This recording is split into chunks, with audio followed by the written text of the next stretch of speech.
यौम जमहूरिया के मौके पर चारमीनार के मजलिसी रुकन असम्बली मुमताज़ अहमद ख़ान ने अपने हलक़े के मुख्तलिफ़ इलाक़ों में कौमी परचम लहराया।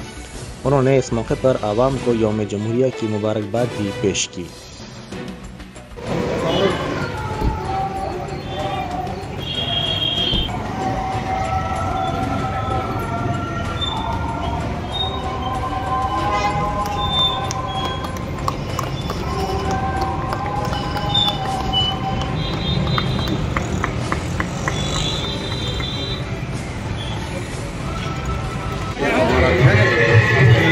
जरा पीछे हटो, पीछे हटो, जरा पीछे हटो।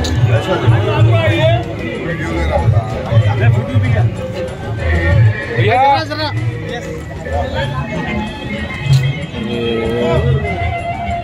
शाम